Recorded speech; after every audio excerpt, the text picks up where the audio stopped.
going straight to our first guest of the morning. And for those of you who are interested in the West and the economic development of the West, we have a very interesting item for you. The local Connacht Telegraph featured a very relevant piece written by Gerry Murray, who is a member of Mayo County Council and also a Sinn Fein Councillor. And it basically was headlined The Inside Story, of the decline of the West. You're very welcome to the show. Good morning, first of all, Gerry. How are you? Yeah, thanks, Angela. Thank you indeed. Good to talk to you. Tell me a little bit about the idea behind this article, because we're looking at what really seems to be a premeditated act of economic discrimination against the people of our region, the Western region. Yeah, I suppose really in many ways sort of John Healy kick-started this debate way back in 1967 with the famous book Depth of an Irish Town. And I suppose at that particular time and juncture, Healy identified, I suppose, the lack of critical infrastructure. And I suppose at its essence, the debate is basically Dublin are saying to the West and to its public representatives, you're not really entitled to critical infrastructure because you haven't got the critical mass to justify it. The debate from the west of Ireland, and incidentally Brussels, the EU Commission, the European Investment Bank agree with us, is that the objective of investing in critical infrastructure is to generate economic growth, increase population and increase the critical mass. And that is, in essence, what makes our communities sustainable into the future. Yes. We've had an influx of Ukrainian refugees into this county and along the west coast in the last 6 months. And people who are working in that particular sector are inundated by school principals from along the west coast in a desperate attempt to enroll some of those young people into their national schools. We're faced with the appalling vista that in the next 10 years in rural Ireland, and particularly along the west coast, we could see the closure of 300 to 400 national schools. So we're at a critical juncture, and I suppose it's the age-old battle against Dublin, basically saying we need the critical infrastructure. In fact, we need a multi-billion Marshall Plan to address the economic imbalance between East and West, and also being mindful of the fact that it is as much in Dublin's interest as it is in the West of Ireland's interest that imbalance is comprehensively addressed. Just looking at the concept of infrastructure, I mean, an awful lot of people feel very frustrated about the lack of development on a Western Rail corridor. Various arguments by the state and those based in Dublin around feasibility and everything else are not really paying attention to the availability of EU funding, which I believe is substantial towards the development of anything that's low carbon in terms of its imprint on a transport infrastructure, rail, for instance, being an example. Why is there such a... Go for it, yeah. Yeah, well, basically, I suppose I was for a good number of years in Brussels. I met with the EU Commission, I met with local and regional representatives across Europe. And I suppose what makes things very, very frustrating for those of us in the west of Ireland is that you have a situation where there's up to maybe 60% funding on the table in Brussels for low-carbon transport infrastructure. That doesn't say that you will get it. You have to apply for it. There's also extremely low interest loans from the European Investment Bank as well for low-carbon infrastructure and a whole range of other fiscal mechanisms. In fact, I suppose the net contribution by the state, if all of those mechanisms were pursued, would be maybe 80% funding from Brussels and 20% funding from the national exchequer. And still you have a situation where successive Dublin governments are agonising as to whether or not they'll even come up with the 20 or 25%. And in order to avoid doing that, you see, when I meet with the Commission, they say to me they can plough 60% of the funding into the West, but They can only do it in circumstances where the national government nominates the infrastructure. The difficulty is, to a very large degree, that it doesn't matter how much money Brussels has on the table or how much money it would like to invest in the West. The right to nominate the infrastructure projects is the exclusive right of the nation state, and Brussels have no hand, act or part in that. So what's happening now, particularly in the Committee of the Regions, which is made up of local and regional authorities across Europe, the demand now is that local and regional authorities would be allowed to bypass their respective nation states and to apply directly for funding to Brussels and the European Investment Bank. But unfortunately, Dublin and Paris and Madrid and all of these national governments are not prepared to countenance what they would deem to be local and regional authorities bypassing their authority in their respective capitals and drawing down the funding directly from Brussels. So it's a sovereignty issue insofar that the EU has no right to nominate the infrastructure in the regions. That is an exclusive remit of the respective nation states. It's incredibly frustrating because even at local level, if a person wants to be proactive, bypass state, they can't even do that, and they're looking at the funds sitting there if only somebody showed an interest. I mean, we look at the Wild Atlantic Way, for instance, Gerry. I mean, that was a marketing strategy, but it's around tourism. It's not, as you said, a blueprint for economic development in this country. And the idea of economic development without proper economic infrastructure in place first is a non-runner. So we're looking really at, if you think about it, and I know you feel the same way, you're almost looking at what seems to be a premeditated act of economic discrimination against the people of the West and Northwest. Well, it is, and the EU Commission are of that view, not just merely in terms of Ireland, but in terms of all of the rural regions in Europe. And a lot of the rural regions that were classified as reasonably well developed have now been reclassified as regions in transition, which means they're on the way to becoming to basically having the same status as they had in the 1970s and the 1980s. And there is a map of Europe which shows all of the regions in transition. Now, the EU Commission were extremely concerned at this regression, and particularly in relation to Ireland. And the reason why they're so annoyed about the scenario in Ireland, more so than what's happening in France and Spain. And remember, in France and Spain, you have towns the same size as Charlestown and Swinford that are completely deserted. It's gone beyond crisis point in many rural regions of Europe. But their big beef with Ireland is an extremely small country, 150 miles wide, 350 miles long. In those circumstances, there is no excuse for an infrastructure deficit, and particularly there's no excuse for an infrastructure deficit in circumstances where there's significant matching funding to be availed of in Brussels, only awaiting an application from a Dublin government to say we're nominating 5 or 6 infrastructure projects here in the West.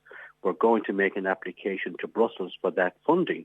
Now, having said that, the rollout of critical infrastructure in our rural regions should not be subject to whether or not you get EU funding or EU approval. But certainly, it's the old saying, a little help is worth a lot of pity. Yes. And I suppose what makes it so frustrating for regional development activists is when successive governments are not prepared to avail of that help and draw it down via funding. And the critical issue is that government departments are basically proactive in trying to undermine the rollout of infrastructure, and the way they do it is by undermining the business case or the cost-benefit analysis that have to be made. And what happens is, and to keep it as simple as possible, government departments, consultants, etc., will look at it through the very narrow lens of feasibility and current population levels.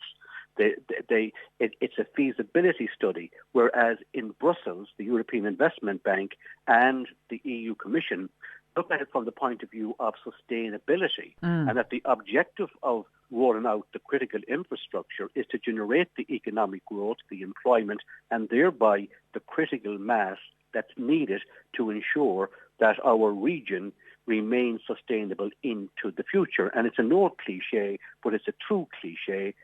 A region's greatest resource is its people. And that's why it's vital that we actually grow the population, grow the critical mass, ensure that our schools and social services are underpinned with sufficient population density to ensure their sustainability, because basically schools and social and recreational and all of these important social infrastructure is basically what gives the community a sense of place. And I have been out in Europe. I have seen what happens when national governments don't intervene. Some communities in France and Spain have reached tipping point. And I've spoken to representatives from Bulgaria, from Spain and from France, and it's hard to imagine that a town like Charlestown or Swinford or Kelshama or Newport could become completely deserted. But what happens is it's death by 1,000 cuts and death by 1,000 closures. And then it comes to a point where it's just like a run on the banks. People just basically walk away, leave those small towns and villages, move into larger urban areas where they'll have a sustainable future for both themselves and their children. And that's an appalling vista in any circumstances. And it's not one that we want to have here in the west of Ireland. But unless we intervene dramatically and very, very soon, it's a very realistic possibility. And that's what Brussels flagged up when they classified a whole range of rural regions across Europe as regions in transition. And regions in transition is a diplomatic way of saying regions that are in terminal decline. But in order not to offend the delicate sensibilities of national governments, what Brussels have done is they have bestowed upon us the rather benign title of regions in transition, but in effect what they mean is regions in terminal decline. It's a very accurate account and very well put, if I may say so, Gerry, for the layman to understand that we essentially need to do something and need to do something very quickly. And I mean, when you talked about the cost-benefit analysis, a lot of those are just simply based on exclusively funding being provided by the Exchequer and not taking into account what can come from the EU.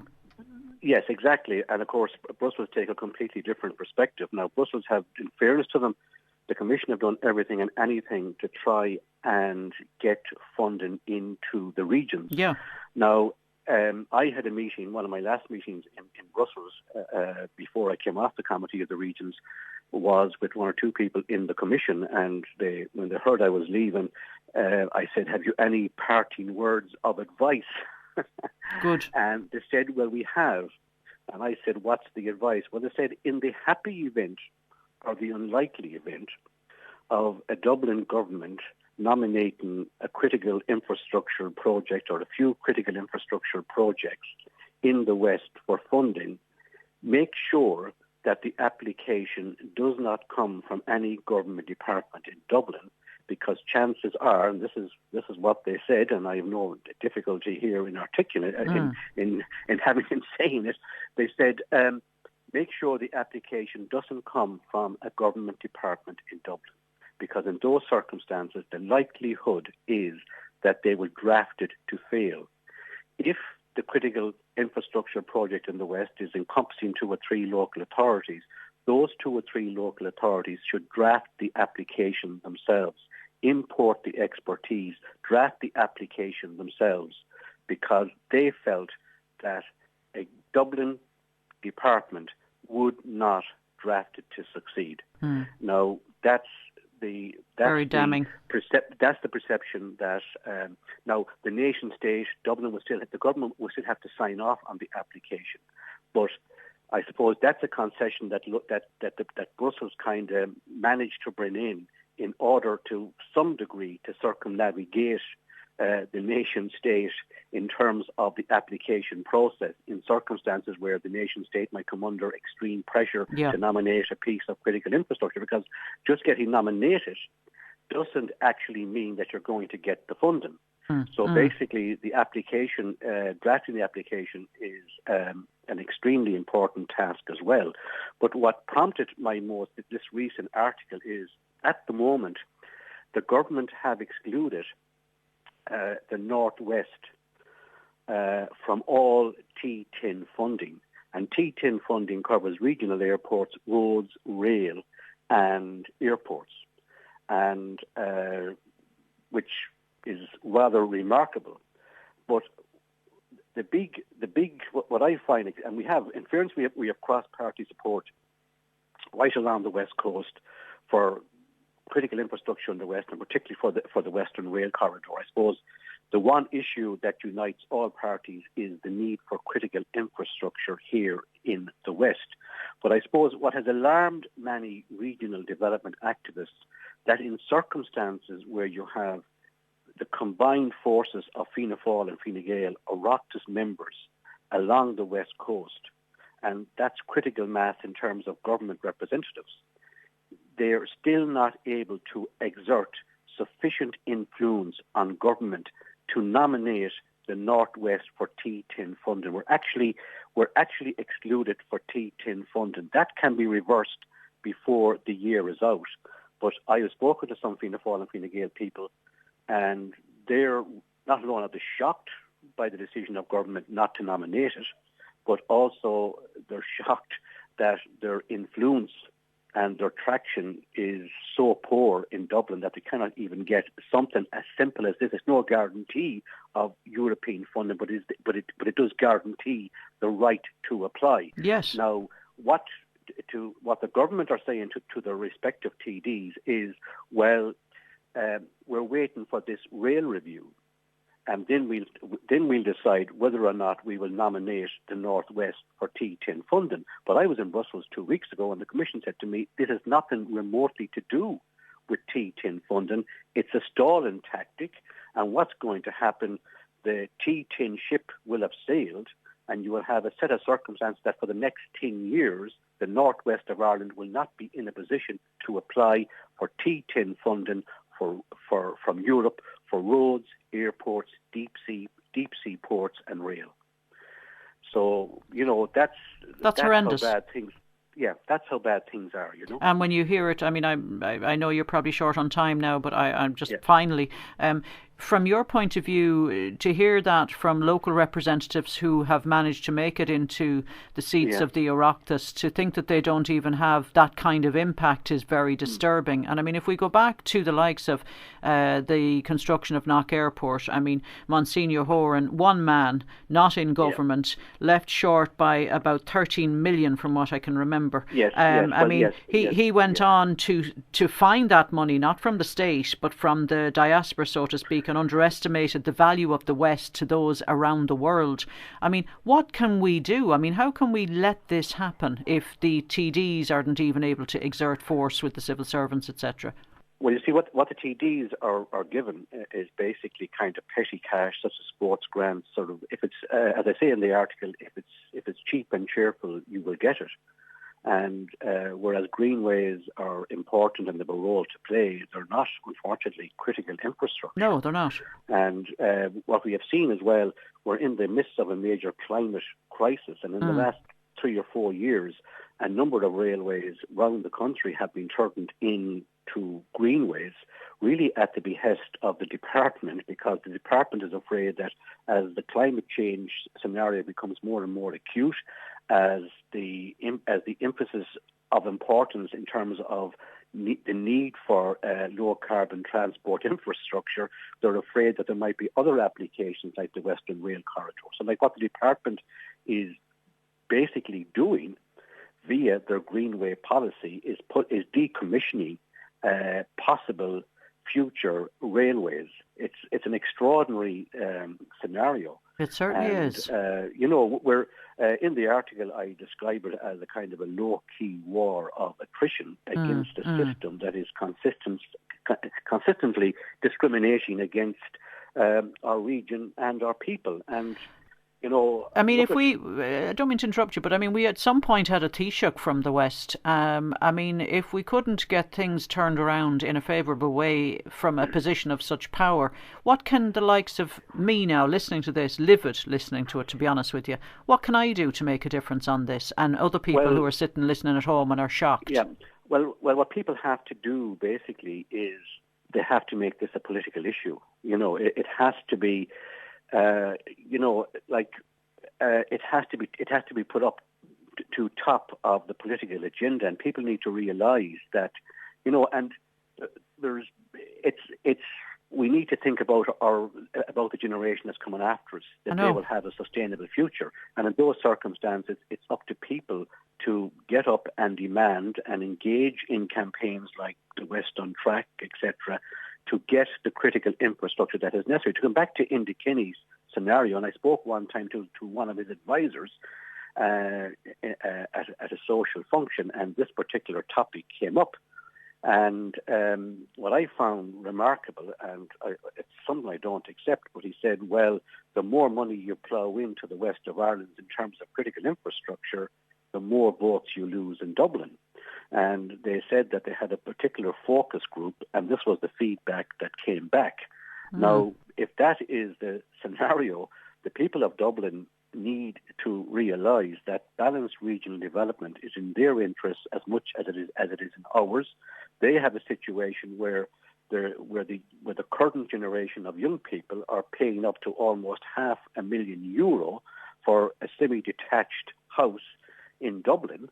And if we had delivered 20 years ago the sort of critical infrastructure and the sort of balanced regional development that we need, I would suggest that probably a 3-bedroom semi now in Dublin would be 200 or 250,000. So if there is resistance among the population of Dublin, and I don't really believe there is, but somebody needs to articulate that argument, number one, and somebody needs to emphasise that it's in the interest of Dublin and the East Coast that we deliver balanced regional development, and in so doing, you make Dublin and the East Coast far more affordable and of course, far more sustainable. But well said. It's a challenge a day, but really, the arguments can be complex at times, but what you have to do basically is, boil it down to the fundamental economic principles. And the fundamental economic principle is, and this is all economists agree on this, if you're going to have economic growth, if you're going to have employment, and if you want employment, investment, and critical mass, the first step along the way is to roll out the critical infrastructure. And the people that left this county post the famine and went into America, and when they got to the Midwest, they had enough savvy to know that you couldn't open up the Midwest without infrastructure, and thus we had the rollout of the railways. And with the railways and the critical infrastructure came the communities and the cities. This isn't rocket science. Those who crawled out from under the mud cabins in Mayo post the famine and ended up in America, they had enough savvy to know that that was a fundamental basic principle of economics. Amen to that, Gerry. Well said. And I have to tell you, I'm just listening and I'm inspired. And I mean, I just hope that there isn't battle fatigue for those who can make a difference. And I'm hoping people listening will get behind it.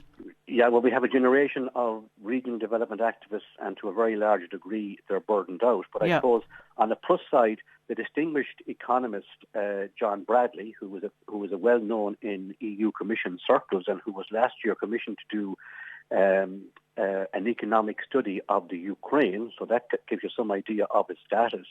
He basically, in I suppose what you would describe as an act of philanthropy, drafted a comprehensive report on the Western Rail Corridor, justifying its opening. So, so I'm not just speaking with with the personal agenda. In isolation. The distinguished economist John Bradley, former ESRI economist as well, has done a huge comprehensive report on the Western Rail Corridor. He's not from the west of Ireland. He's from Dublin, but he's absolutely committed to the concept of balanced regional development, and he feels that the business and economic case for the Western Rail Corridor is so absolutely compelling that, the government should be basically making the announcement and opening up the entire rail corridor all the way from Athenry to Sligo.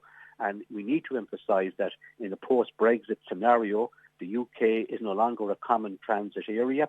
The new maritime route to Europe is via Waterford Port, and the Western Rail Corridor, it goes from Sligo all the way up to Athenry, and then once you arrive in Athenry, that railway is opened all the way to Waterford Port, which gives you direct access to a European market of 500 million people. Now, I mean to say it's a no-brainer. It certainly is. Gerry, I could talk to you all day, but unfortunately you don't have the time, and a real pleasure. Yeah. Absolutely. Yeah. Thank you very much. You too. You too. Yeah. Thank you. Okay. Thank Cheerio. You. Regards now. Bye. Bye-bye. Oh gosh, there's food for thought. I think I'm going to need a cup of coffee after that. But that was the very able speaker, Gerry Murray, Sinn Fein Councillor, member of Mayo County Council. Absolute dedication in relation to the reopening of the Western Rail Corridor, and you can totally get why.